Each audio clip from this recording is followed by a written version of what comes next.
नमस्कार। आज हम फिर से रसखान के सवैये के अंतर्गत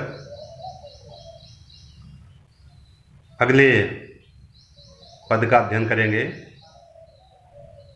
तो अगला पद है या लकुटी अरु कामरिया पर, या लकुटी अरु कामरिया पर राजती हूँ पुरको तजडारों। या लकुटी और कामरिया पर राजती हूँ पुरको तजडारों। आठों सिद्ध नवनिधि को, आठों सिद्ध नवनिधि को सुख को नंद की गाय चराय विसारों।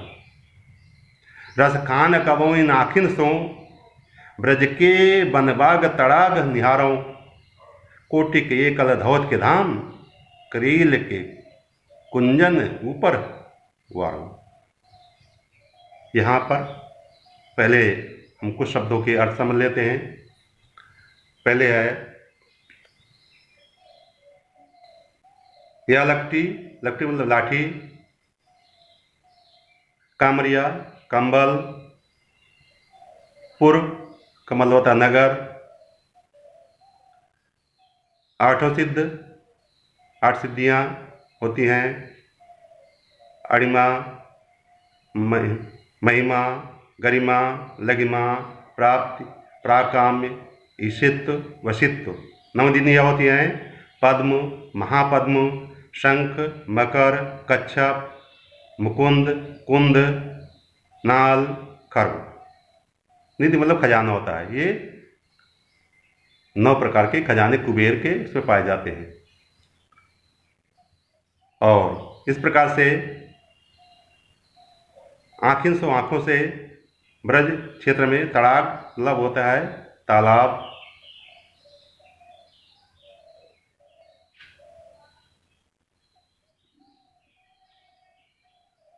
और वन, बाग, जंगल, बगीचे। तो अब हम अर्थ समझते हैं। कोटिक मतलब करोड़ों, कोटिक मतलब करोड़ों। और इसके बाद कलधौत मतलब होता है सोना, गोल्ड जिसे कहते हैं। धाम महल, कुंजन लताओं के घर मतलब होता है लताओं के घर। वारा मतलब निछावर करना। और रसखान जी कहते हैं कि या लपटी और कामरिया पर राजती है पुरु को डारो। रसखान कह रहे हैं कि कृष्ण की, रसखान कह रहे हैं कि कृष्ण की लाठी और कंबल के लिए, लाठी और कंबल के बदले मैं राजती हूँ पुरु को डारो तजदारो।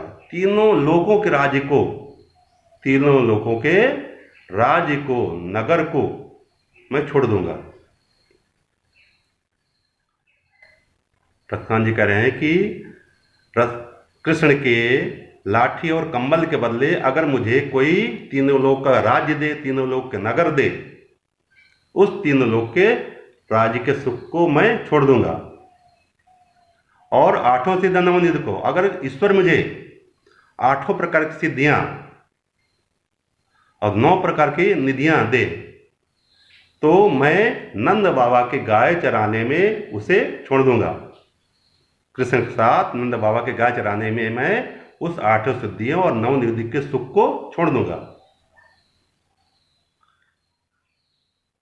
और आगे कह रहे हैं कि रसखान कब इन आँखिन सो। रसखान जब से मैंने इन आंखों से इस ब्रज क्षेत्र के सुंदरता को, इस ब्रज क्षेत्र के